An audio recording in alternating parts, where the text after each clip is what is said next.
Hello, everyone. We're going to go ahead and get started. We're so pleased you all could join us this evening. I'm Ashley Lutz Nelson, the Vice President of the Snow Leopard Conservancy. Before coming to the Conservancy, I had the privilege of caring for the 7 incredible snow leopards at the San Francisco Zoo and Gardens. This included assisting a young snow leopard mother, Darla, as pictured here, and her 2 adorable cubs. This was certainly a highlight of my career at the time, but I did not know just how much those beautiful, amazing cats would change the course of my life forever. We have a very special program for you tonight. You'll hear about the personal experiences and efforts that led to the creation of the inspirational book, Searching for the Snow Leopard, Guardian of the High Mountains. We are so excited to honor this magnificent feline. Before we begin, I'd like to give you some pointers for enjoying the presentation. As participants, your video and microphone will stay in the off mode. Following the readings from our special guests, we will have a question and answer session, and we encourage you to type in your question and answers throughout the presentation. There's a toolbar at the bottom of your screen, and you'll see Q&A feature, and you can type your questions right into there as we go along. We'll try to answer as many questions as we can. This event will conclude by 7 p.m. Pacific time, and with this being a virtual event, we appreciate your patience. So please sit back, relax, grab your favorite beverage. We really hope you enjoy this program.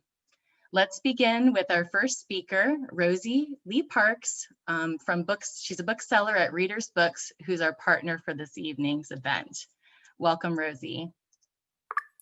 Hello, everyone, and welcome. I'm Rosie, the events person at Readers Books, and I'm so happy to be doing this event. It was originally planned to be in our brick and mortar home, which is located in downtown Sonoma, just half a block east of the plaza. You can also find us online at our website, readersbooks.com, Facebook, Instagram, and occasionally on events like these. Searching for the Snow Leopard was the brainchild of Margaret Gee, Snow Leopard Conservancy ambassador in Australia, but I especially want to honor Darla Hillard, who has been the point person in working with us at the store. She's been amazingly flexible under COVID restrictions and wonderful to work with. Thank you, Darla. Snow leopards first came to my attention due to the BBC's landmark documentary, Planet Earth. These beautiful and elusive cats are among the most endangered species in the world. In searching for the snow leopard, you'll find all the more reason to help these beautiful animals. I'm going to turn this over to much more knowledgeable people, but before I do, I'd like to mention that Readers has these amazing books for sale.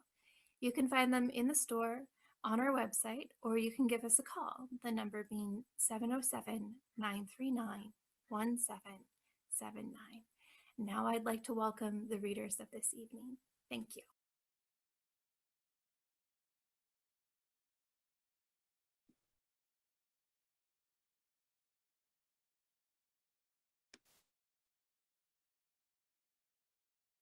I'm Darla Hillard, the Conservancy's Education Director. Thank you, Rosie, for that nice compliment. We have a long history with Readers Books. We first collaborated when my book, Vanishing Tracks, was first published back in 1989. You're going to be hearing from 3 contributors tonight, including the lead editor, Siobhan Mara Kidd. So let's cut right to the chase and take you to the high Himalaya of northern India. 2 years ago, our good friend Jack Wonderly traveled to India. To have the best chance of seeing a snow leopard in the wild, he had to go in the middle of winter. Jack is a local Sonoma County professional photographer, and he's contributed many of his beautiful professional images to raise money for snow leopards. And he's made a beautiful video for us tonight. Thank you, Jack. And cue him up, please, Ashley. Thank you for tuning in. I'm so honored to be part of this beautiful book. This is the book that I wish had existed before I went on my trip to India, because it really takes you into the experience. This truly was a trip of a lifetime for me, and I want to express gratitude to Rodney and Darla for helping me plan the expedition, and to Susan Jen and for her support of the expedition and for all of her conservation efforts. I'm so sorry that this isn't live tonight. I'm not there with you in the moment, but I'm on my way to a photo assignment. The upside of my pre-recording this reading is that I'll be able to also share with you some photos and video from the trip. I'm going to read some of my favorite sections in my chapter, jumping around a bit as a snow leopard might leap from rock to rock. After a wearying 8,000-mile journey, I found myself at the base of a 71-foot tall golden Buddha. Near Stok Monastery in Ladakh, India, we strapped old military camping gear to the backs of ponies and trekked into the colossal Himalayan landscape. With equal parts excitement and trepidation, I hiked along the faint and rugged trail into Hemis National Park, stopping near prayer flags and engravings of stupas to catch my breath. I had been fortunate to photograph all the other big cats in the wild, and I expected the snow leopard expedition to be the most difficult. I was untested at both high altitudes and winter camping, and I was about to climb to 14,000 feet and sleep in a tent at -20 degrees Fahrenheit. The latter in particular seemed downright dangerous, but I trusted my team and was driven to find the famously elusive gray ghost. The snow leopard was a near mythical creature in my mind, an animal of haunting beauty and mystery, dwelling halfway between heaven and earth in terrain wholly unsuited to humans. It's time to go look for the gray ghost. But it's really toasty in my sleeping bag. And it's only about probably 10 degrees in the tent and 10 below outside the tent. And it's still dark out. Oh, I need a cappuccino. When I woke that first morning in my tent, everything inside was covered in frost. My down parka and pants, which I had piled on top of my double sleeping bag for warmth, were frozen rigid. Most of the battery-powered equipment would not turn on. Anything liquid that wasn't inside my sleeping bag was now solid ice, including my sunscreen and my contact lens. Lines of dried blood ran across my face from a midnight high-altitude nosebleed. But my fingers and toes still had blood flow, and when I stepped outside in the pre-dawn hour, I was treated to an ink blue starry sky with snow-capped peaks all around. Trekking for snow leopards is so single-focused and challenging that each moment necessarily becomes a meditation. The ground is nothing but ice and sharp-edged rock, so each step must be taken mindfully. The thin air demands that you move slowly, always conscious of your breathing. Hemis National Park is easily the quietest place I have ever been, and as my team spoke Ladakhi and Little English, my conversation, or any noise at all for that matter, was limited to just moments a day. We hiked farther and higher each day. My guide discovered the tracks of what appeared to be a mother and 2 cubs, but again, the tracks were not fresh. I tried to remain patient as the days left on my 2-week expedition were down to just a few, and we had not yet seen a snow leopard. As the days passed in this silent stone kingdom, I felt increasingly strong, quiet, and adapted to winter life in the Himalayas. My eyes were better at spotting wildlife half a kilometer away, my lungs were less strained by altitude, and my feet were more confident on the uneven rocks, although my brand new boots had already split a seam. With each day, I felt a hair more akin to the gray ghost. I saw a gray rock in the golden sunshine among many other gray rocks, but this one was a little softer around the edges. And then it lifted its head and looked directly towards us. She was beautiful, darker than I had expected, and being backlit by the sun gave her the experience of having a mane.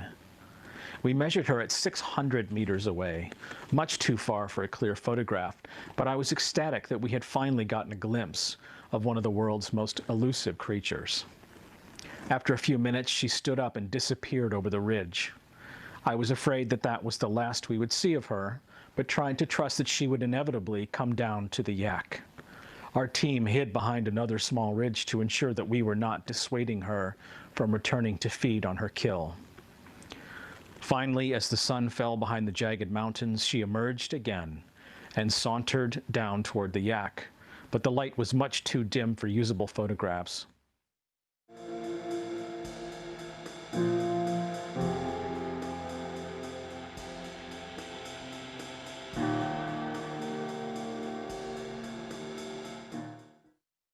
We soon returned to the village with the hopes we would find her there again in the morning.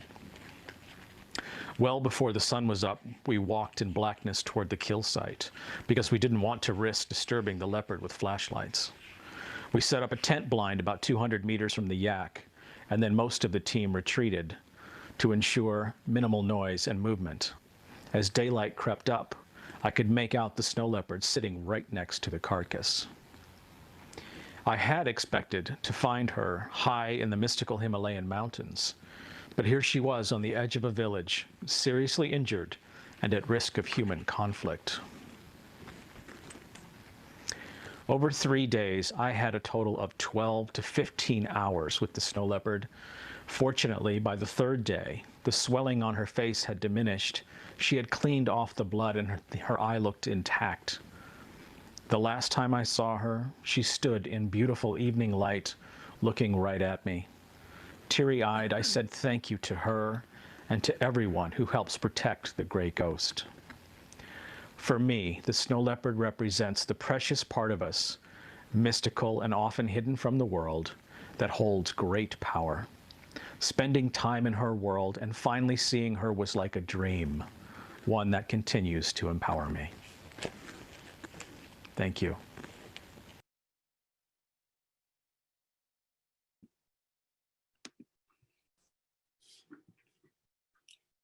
Thank you, Jack. I'm feeling a little teary-eyed myself. It always gets to me, the last part of that video. It's so beautiful. Every photo in this book was taken with a handheld camera. Can you see the mom and her 2 cubs in this photo by Tashi Gali, who lives and works in Nepal? Look directly in the center of the photo. There are no trail camera images in this book, no images of cats in the zoo. It's all wild. And throughout all these stories runs the sense of awe that these cats inspire. Nowhere is this more tangible than in Central Asia, where snow leopards are considered sacred. As totem animals, they're both protectors and unifiers of humanity. We've included a short chapter on the land of the Snow Leopard Network, which brings together shamans, sacred site guardians, and other wisdom keepers. We work in 5 areas of Central Asia to revive traditional beliefs and practices that can teach everyone about the interconnections between all beings on Earth. Now I would like to introduce Siobhan Mara Kidd, who serves as outreach manager with the Conservancy. When Margaret G., our Australian ambassador, first proposed this book idea, I asked Siobhan if she'd like to take it on. A minute ago, I mentioned that we work in Central Asia. That's basically the top half of this map. But the cats actually live in 12 countries, and the Conservancy works in 6 or 7 of them at any given time. Pulling together a book like this was a huge undertaking, and it took 3 years from Margaret's suggestion of the book to the actual publication by Skyhorse, which is a wonderful publisher based in New York. Everyone involved volunteered their time and gave their images free of charge so that the proceeds can go back to the cats. We haven't got time tonight to feature everyone who contributed, but Siobhan will give you a good taste of their work.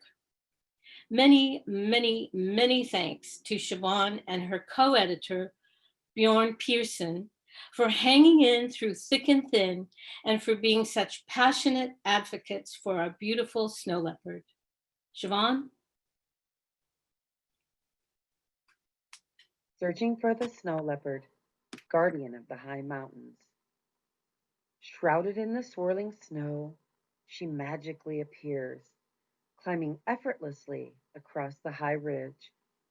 Her presence is felt, even when not seen. The humans who have gone in search of her know they are not alone. She is there, watching, guarding, unseen, in her frozen realm of rock and snow. For those who go in search of the snow leopard, the expedition may hold unexpected discoveries. Though their goal is to observe and photograph one of the most elusive predators on the planet, they may also witness a magical transformation of the stark, frigid landscape to one of true beauty and experience the interconnectedness of nature and the human spirit. Bjorn Pearson describes his experience. Upon taking my first step into the Hemis National Park in India, I knew I was faced with a challenge like I had never experienced before. This world of inhospitable ice and rocks had no welcoming signs. The mountains greeted me with a snowstorm so severe I could hardly see more than a foot in front of me. The first few days were unbearable, and the sharp, slippery rocks were my worst enemy. Most frustrating of all, there was not one sign of a snow leopard. The long hours of waiting in the chilling wind wore away at me. But just as I was on the brink of giving up, something began to happen. I let go of my expectations. Instead of frantically looking for this iconic predator, I started to discover the beauty around me. I saw the sun reflecting in the snow, resembling a sea of diamonds.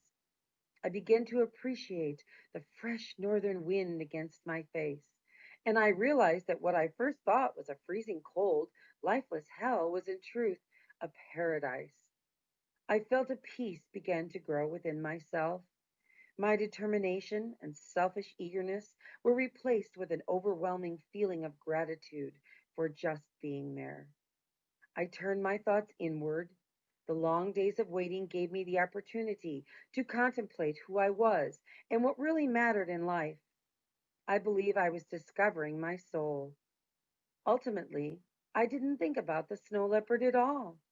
That same day was the first time I saw one. Katie Duffy describes what for her the experience of a snow leopard trek is like. Hiking in the footsteps of this elusive cat through remote, rugged terrain in unforgiving conditions, you get more of an appreciation for the persistence of this species. You become more in tune with what it takes to survive in one of the planet's harshest environments. It's a place that seems untouched by time, where nature reminds you just how mortal you are. The mountains expose your true self. There is no place for ego here and no place for hastiness. Everything happens in its own time.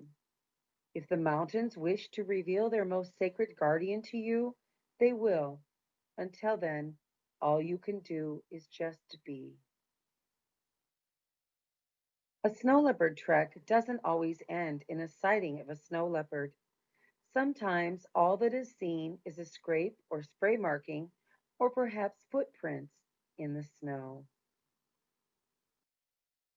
And though you may not have the privilege of seeing a snow leopard, you may hear them. I bent down to look at a pug mark in the powdery snow. The dryness of the climate had perfectly preserved each of the billions of snowflakes, allowing the individually unique icy stars to sparkle under the cloudless sky. Just as I was trying to estimate when the snow leopard had crossed this valley and observe which way it had headed, a chill ran up my spine at the sound of a piercing cry that echoed among the peaks.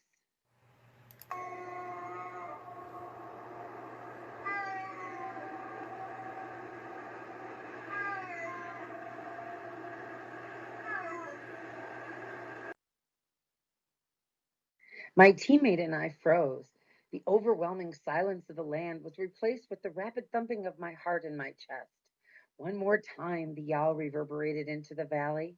I stood, looking at my teammate in awe with 2 words being trailed by a puffy cloud of my frozen breath and a huge grin on my face.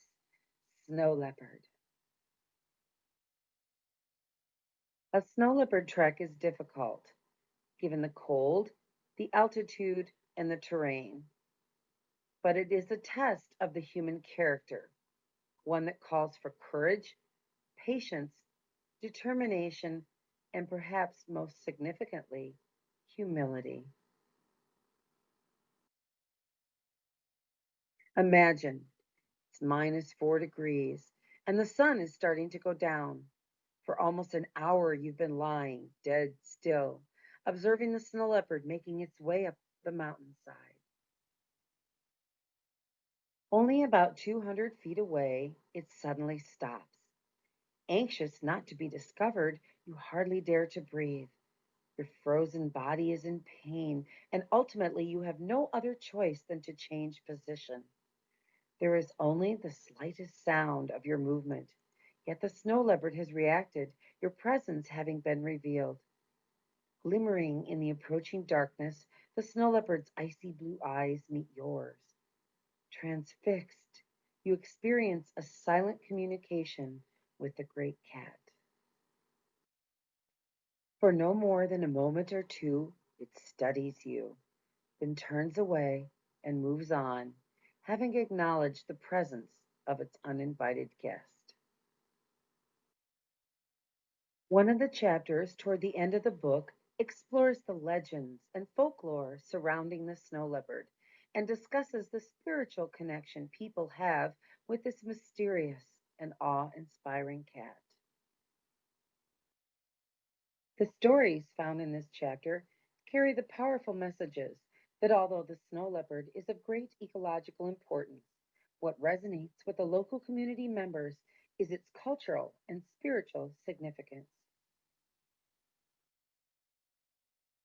Snow leopard conservationists work with community-based organizations within snow leopard range countries to incorporate these indigenous beliefs into a relevant conservation message.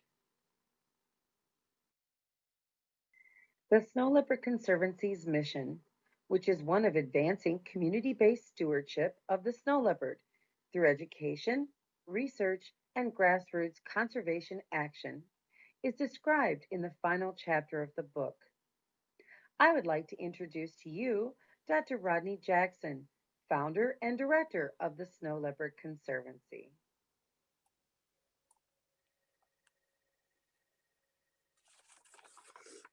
Thank you, Siobhan, and thank you all for attending. I was delighted and honored to write the introduction to this book. The essays and the photographs, as you have seen, are amazing. They attest to the dedication of the men like Bjorn Pearson here and the women who have left their home comforts for weeks on end and stretched their limits to go in search of the elusive snow leopard. The images and stories within these pages are unique among publications about snow leopards. They eloquently portray the challenges facing animals living at altitudes above 15,000 feet, where temperatures can shift 50 degrees or more in a few hours amid long snowy winters and the draining heat during the short summers. The writers and photographers collected here bring you closer than most humans ever get to knowing snow leopards and understanding why these beautiful big cats have so long been considered the most elusive and mysterious of all. I have devoted more than 40 years of my life to studying and working on the conservation of snow leopards. As you'll discover in this book, much has changed. But what hasn't changed is how it feels to see a snow leopard roaming the wild and free in its natural habitat. How far you might go away from the cat really matters very little difference. It's always an unforgettable experience, a magical time long remembered. That's what this book is about, really. But don't just look at the pictures, read the text. And imagine you're in the mountains seeing a snow leopard yourself for the first time. There are times when the challenges for conservation, especially in the face of increasing human populations, development, and global warming, can be frustrating, depressing, and daunting to the point of wanting to give up. So I am heartened to see these photographs and read of these deeply personal encounters. They're an antidote, and they give us all hope. They speak to something more than data gathering. They speak to the spirit of the snow leopard. I'm going to skip forward here to my own personal encounter and really the experience that convinced me once and for all that we as scientists cannot quantify everything, nor should we.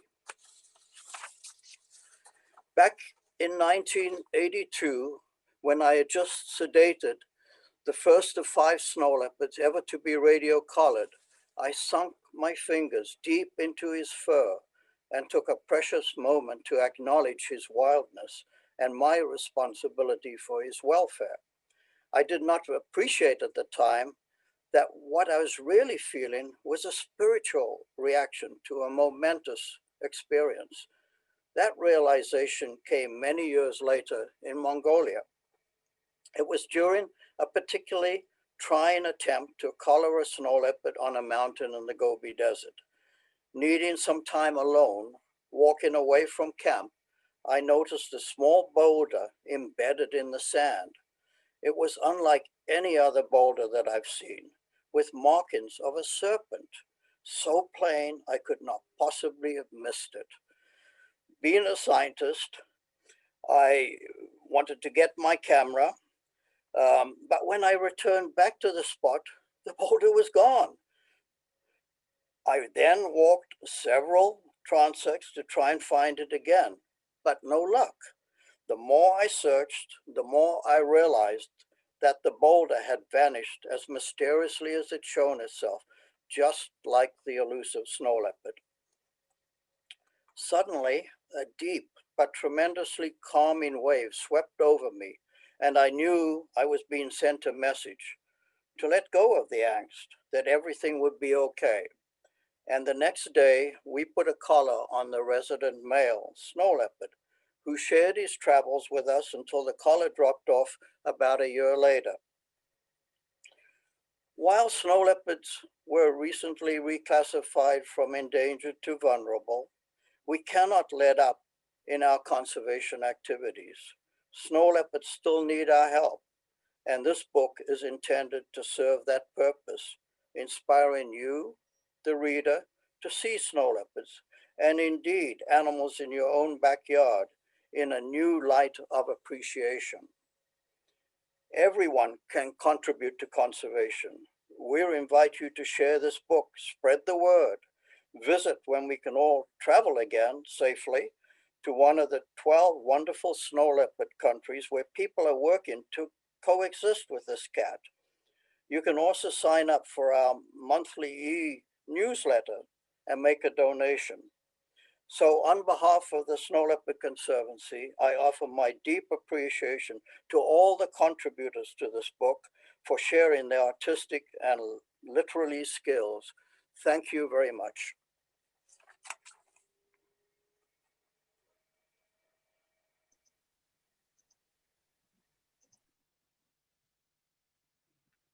Thank you very much, Dr. Jackson, Siobhan, Jack, and Darla, for sharing your wonderful personal insight, which is the essence of this beautiful and inspirational book.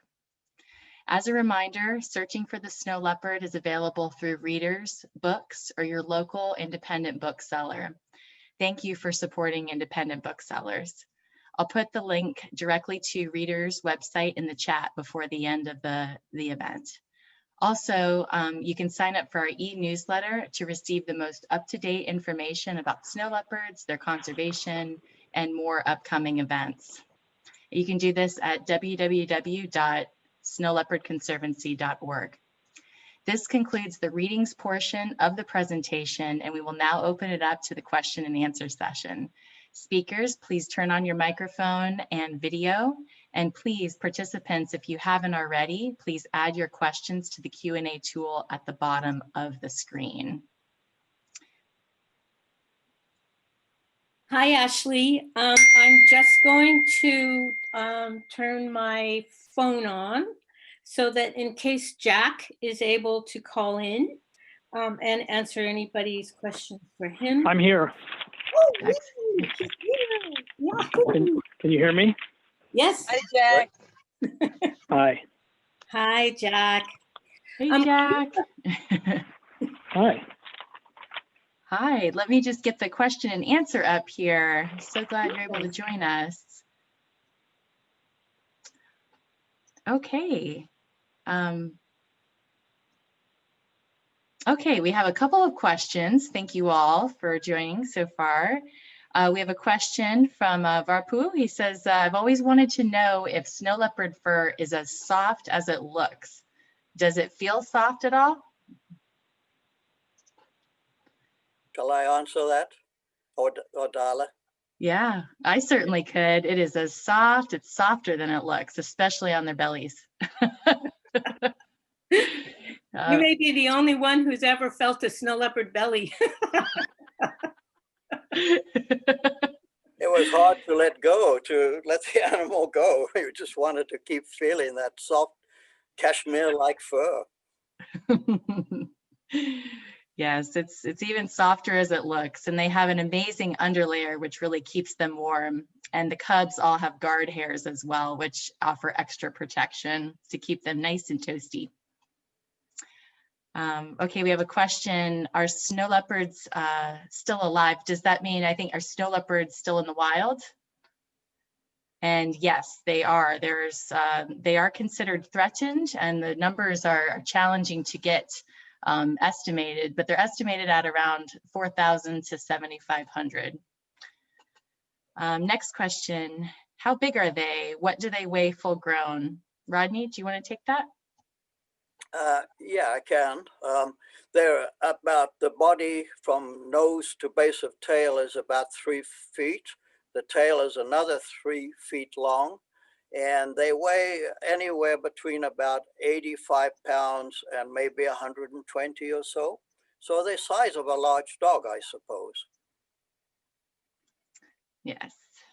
And next question is by Marnie. For those of us that would like to travel to one of the snow leopard locations, do you have the names of the tour companies that provide trips to these locations? Rodney or Darla, would you like to share? Shall I answer, Rodney? Yeah, sure. Please. We work with Karma Quest Adventure Travel, which is based in Half Moon Bay, locally here to us in Sonoma. We've been running trips with Karma Quest now since 2005. They go to the place where Jack was, and we have a very, very good 100% track record of every tour that's gone there having had the chance to see a snow leopard, sometimes for a second, sometimes for hours. That information is on our website. You can look, I think it has its own button, I'm not exactly sure, but you can find it there on the website. Sign up to our newsletter, hear about any news that that comes out of Ladakh or other areas. Right now, Ladakh is the best place to see a snow leopard, but there are parts of Nepal and other areas, Mongolia, that are coming up. So let's see. Thank you, Darla. We have a question. Hi, are there opportunities to sponsor predator-proof pens? I have maybe I have visited in Ladakh, and how impactful these efforts are. Are there ways to sponsor predator-proof pens? Absolutely. Yeah, absolutely, because we think that for each livestock pen that's predator-proofed, we are saving up to 5 individual snow leopards from retributive killing. And you can't blame the herders. You know, the livestock's their cash in the bank. It's really everything they've got to depend upon to get income to send their kids to school, etc. And if a cat gets into the pen, the livestock can't escape, and the cat just goes on a killing spree. So soon all the sheep and goats, up to 50, may be dead or mortally wounded. And you can imagine if that happened to you, how hungry you would be, and you would want to get rid of that pest. So predator proofing really is critical. Please help us do more and more of that in at least 5 of the snow leopard range countries that need it. Thank you, Rodney. And that goes along with the next question we have from Thomas Hillard. Hi, Thomas. What are some of the ways the Snow Leopard Conservancy raises funds for their projects? Go for it, Ashley. Yeah. Oh, actually, Rodney, could you take it while I look for the next question? Okay. Yes. Thank you. Well, we raise money in a number of ways. One from those tours, those treks. $500 from that goes directly to Snow Leopard Conservancy, India, to protect the cats there. And of course, any of the outreach, the photographs are great for stories on our web to attract new supporters and partners. We write proposals to foundations. That's one of our big source. We have a very good partner in the Bay Area, Wildlife Conservation Network, that supports entrepreneurial conservationists like myself and SLC. And we've just had a few weeks ago, the annual expo, which, pre-COVID, 1,000 or more people would attend. This time it was virtual, and I think there was something like 4,000 or 5,000 people in attendance. What else do we do? Well, we have special events from time to time. Again, those will go out in our e-newsletters. I haven't got to running up and down the mountains for dollars yet, but I might consider something like that. Anything else, Ashley? What have I missed there? Yeah, no, you pretty much covered a lot of them. We're looking for new creative ways as well. If anybody has any suggestions, we're open to that. We do apply for grants. That's the one thing Rodney forgot to mention. We're working on a 2-year grant for the land of the snow leopard, which really helps to have that grant money that you can depend upon. Great, thank you, Darla. We have a question about their paws. Can you talk about their paws? How are they designed to walk on the sharp rocks and ice? Siobhan, do you want to take that one? Well, they have a very large paw, and it has fur on the bottom of it. It acts like a snowshoe. It spreads out, it's very wide, and lots of fur underneath around the pads, so that when they walk on the snow, it spreads out like a snowshoe that we would put on and walk across the snow. I would add a comment to that. And that is that snow leopards really don't like to walk on snow. And the reason they don't like to do that is it's so frigidly cold there that the snow thaws during the daytime and then freezes at night, and you get those icicles. And I've seen many a track of snow leopards with, traces of blood marking the way they walk. Yeah. So given their chance, they'll walk on the bare rocks. Yes, thank you. Thank you both for that. Next question is from Lucille. I only know of snow leopards because of Peter Matheson's book. Has the book helped your efforts? I'll answer that. Actually, Peter Matheson has helped our efforts. And he, at one of the WCN expos, he was a keynote speaker. But I was really privileged to meet him when he was writing the Snow Leopard book. And I had just come back from very close to where he and George Schaller had not seen a snow leopard. I had seen them, but there was really a lot of evidence of poaching. So I pleaded with him to please let me write a section, a small part of the book. And he told me, oh, it's too late, but what I can do for you, I have a lot of footnotes at the end of this book, and yours will be the last footnote. So he's been a great friend of snow leopards, no doubt about it, when he was alive, and he's sorely missed. Yes. Great question. Thank you very much, Rodney and Lucille. I have a question from Sally. Do you know how many snow leopards there are in official captivity? I can speak on that one. There are approximately 150 snow leopards in zoos that are accredited by the Association of Zoos and Aquaria here in the US, and probably another 20 more that are in zoological facilities or private ownership. And yeah, they are all registered through a stud book and through the species survival program. So there's a lot that goes into their genetic management to make sure that there's a healthy, diverse population in managed care to support the wild population. And next question is, what age do snow leopards leave their mother? Who would like to take that one? I can take it. About 2 years, 18 months to 24 months, in that range. However, they will come back to and associate with her for short intervals until she eventually tells the kids, get out of here, I'm looking for a new partner. That's right. And there's another question to follow up from Kate. How often do they mate, and how many cubs are in a litter? And do the males fight during dominance during the mating season? Shall I answer that as well? It's quite an interesting story, actually, in that snow leopards are extremely solitary. The female only comes into estrus once a year, and that's during the winter, the mid of the winter, from about early January through mid or late March. And in that time, these cats that are very few in number, sparsely distributed, have to find one another.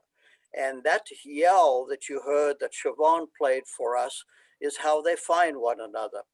And they will associate for, we don't have a lot of data, but it does seem up to 10 days or something like that, mating many, many times like lions, hopefully leading to births in, you know, the late May or early June. But the other way they find one another is through scent. So snow leopards scent mark their habitat very intensively. They spray on rocks, they scrape the ground with their paws and make a heart-shaped depression in the ground, and they'll urinate on it. And all of that tells other snow leopards who they are, you know, how, maybe whether they're a female or a male, whether they're a visitor to the area or a resident. And it actually helps to keep near adult and the resident male apart, because if they were to encounter one another, they could well injure each other. So, you know, it's a great mechanism for sharing of land. Thank you, Rodney, and for Kate for that question. Next question is from Sonita. What is the total number of snow leopards in the wild? Any census data available? And another question is in which year were they transferred from the list from endangered to vulnerable by IUCN? Yeah, okay. Hi, Danica. Yes, we don't know exactly how many snow leopards there are. We're making quite a guess by saying between 4,000 and about 7,000. I would say the number is closer to, you know, the 4 or above, but I don't know. People are trying to find out, and it's not an easy task. They were brought down one notch in 2017 from endangered, and that was on the basis of the criteria that IUCN uses. We have to use criteria that are standard for, you know, different mammals. We can't have each cat to have its, or each species to have its own status, because it just gets too cumbersome. And basically, to be endangered, you have to have fewer than 2,500 adults capable of breeding. And clearly there are more snow leopards than 2,500. Okay, thank you for those. Thank you for that. Next question is about genetics. Have any studies been done on the genetic integrity of the various snow leopard populations? Yeah, I'll answer that again.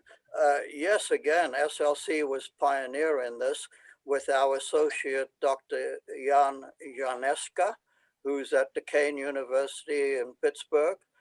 He approached me in 2005, and together we did the first genetic study non-invasively, taking the scats of snow leopards and identifying from the scats, one identifying whether it's a snow leopard scat, number two, which individual and what gender it was.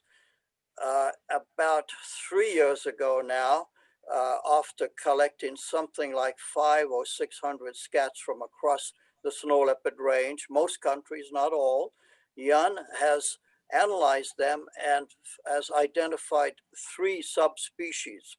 The northern one, Mongolia, Russia, the central one in China, and the western Himalaya one, and going through the former Soviet republics.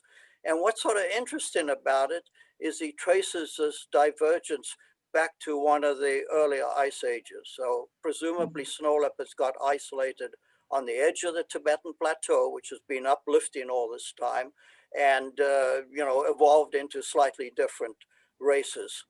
But it's very controversial. A lot of scientists don't buy it, so we'll have to wait and see what the outcome is. Thank you, Kent, for that question. And Rodney, we have a Kathy Gervais with us. Hi, Kathy. We have a question about zoo partnerships. Yes, that we do have zoo partnerships. We're partnered with the San Francisco Zoo and Gardens on a veterinary project we're going to be working on in Nepal to bring veterinary care to the herders so that they are able to improve the welfare of their animals and improve their livelihoods, and also public health. So we are working on that. And we have other things we work on with the zoo. We do a lot of physiological and animal health research projects. So with Dr. Yannicka, who Rodney was just talking about, we are looking at a climatization study and looking at hypoxia in the blood and different genetic components of that, of the ex situ, the zoo population versus the wild population. So we work on a lot of different, we have partnerships with several zoos, and we collaborate in a lot of different ways. So thanks for asking that, Kathy. I just want to add to that, that all of our work in the range countries is done through local national partners. Some of them are actually individuals, villages, citizen scientists that we work with, but most are small NGOs. And our goal there, of course, is to build their capacity so that within each of these countries, they become the protectors, guardians for snow leopards, their prey and habitat. Thanks for that point. And along those same lines, we have a question from Lynn. How involved are the governments in the region in conservation, or do they just want the money from ecotourism? Well, the governments in most of these countries, China and Russia excluded, I guess, have limited resources. And in 2012, the World Bank brought together all the 12 governments at a very high ministerial level, and we all came up with a snow leopard protection plan range-wide that the countries are now beginning to implement.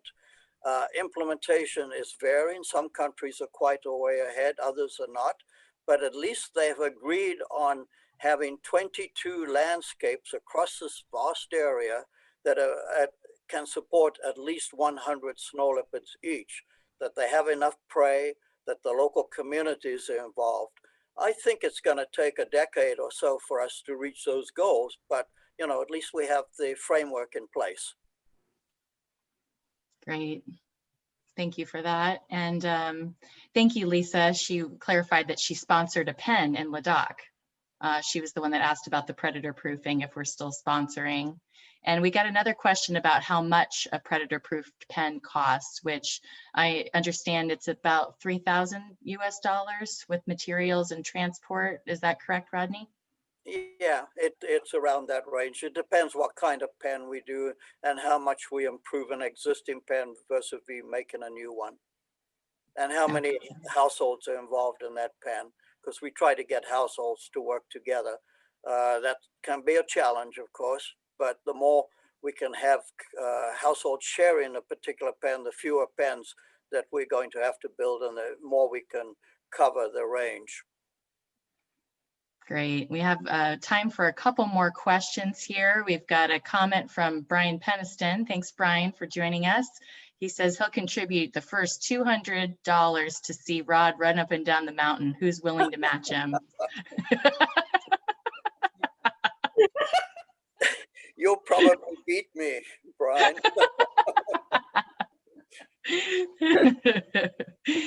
We'll put that call out, Brian. Thank you for that. Back to a question about the predator proofing. Julie says, have you shared the information about predator-proofed livestock pens with people from other places where predators are killing livestock? For example, there are tigers, panthers in many villages throughout the Himalayas. Do people living in those communities know how to predator-proof their livestock pens? Wouldn't it be beneficial for others to know to protect their livestock, even if it was a different type of predator? Oh, that's a great question, and not an easy answer to it, actually, because depredation varies from site to site. So it's really a specific issue that you've got to look at. But, you know, for snow leopards, larger livestock are free roaming, and they're probably too big for the average snow leopard to kill. It's small sheep and goats that are vulnerable, and the herders know that, and they will generally have a shepherd following them. Traditionally, it was actually children that were the guardians, but of course, all these people now want to get their kids to school so they can have a better future. And so a lot of villages are just letting the animals roam freely, and they're suffering a lot. In those situations, you know, a corral's not really going to address the root cause. For tigers and for leopards, I know it's become quite a problem in India, but I believe most of the depredation occurs when animals are out in the forest foraging, not when they're in the village. Okay, thank you, Julie and Rodney. Let's see, we've got a question from Julie. What about making a calendar of snow leopard photos to fundraise? You could even have a contest where people could vote which photo they like for the calendar. Make every donation $1 for every vote. Great idea. Thank you very much. Sounds like a good idea. Sounds like my next project. Yes, thank you, Julie, for that. And Linda says she'll match that times 2. So excellent. Thank you, Linda. Thank you. Wonderful. Well, that's just wrapping up here. Let's see if we have any in the chat that came through. We talked about predator proofing and okay, here, let's answer Alexandra. Hi, Alexandra. She's here tonight. She says, were any of you able to be up close and interact with the snow leopard when they were fully awake and not sedated? Did they allow you to pet them? How did they behave? Also, are their eyes typically a certain color? And do they need like domestic cats do? Jack, would you like to take this one? I can take some of it. Boy, that was like a multifaceted question. Yeah, first part is what did they act like when you were around? Do you want to elaborate on that a little bit? In the wild, they're certainly wary of humans, and they will look for a natural, you know, they tend to have an escape route that goes up, and they will want to have some natural barrier like a stream or a ridge or something between you and them. They're not going to let you walk up to them. And when we were out, we tried to find a spot that we thought the cat would tolerate that was reasonably close, but by reasonably close, it's still a couple hundred yards away because we really don't want to disturb their natural behavior. And even then, the cat still knows we're there and it's going to watch us. So, you know, if I just took probably 10 steps in a direction, it would turn around and leave. And Rodney could speak more to that, I'm sure, but I'm confident they're not going to tolerate you approaching them. I think it depends on the attitudes and the behavior of local people. So what really made the change in Hemis National Park, where many of these pictures are taken, is the fact that with increased income from traditional homestays, where, you know, bed and breakfast, if you like, those families could afford to give up livestock. They then would not shout and chase a snow leopard away. And slowly the cats started showing themselves. So many sightings now actually happen on the main trail going up to the village. And if a cat is on a kill, it's much more approachable. It depends how you do it. And basically, the closest you can ever get is 50 yards. That's just the distance. They will all run up onto the nearest rock. And it also depends how you portray yourself. You know, I think cats have incredible sight. They can see a long way. And I think they can sense somebody who's threatening to them. So hopefully over time, snow leopards will get more approachable and people will be able to see them more often. And hopefully we can deal with the horrid people that want to poach them, including the trophy hunters coming from America, unfortunately, Germany, Europe, Russia. That can be a big problem. Okay, thank you, Alexandra, for that, and Jack and Rodney. So I just wanted to thank you all for your questions. They're very interesting, and we had lots of questions tonight, which was great. So on behalf of Snow Leopard Conservancy team, readers, books, and all the authors and photographers, contributors, wanted to thank you for joining us tonight to learn about the majestic snow leopard and the touching personal experiences that inspired the creation of Searching for the Snow Leopard, Guardian of the High Mountains. This brings our program to a close. This brings our program to a close. Please take care all. Stay well, have a wonderful night, and wherever you are in the world, remember you are under the same moon as the snow leopard. Thank you. Have a good night, everybody. Bye. Take care.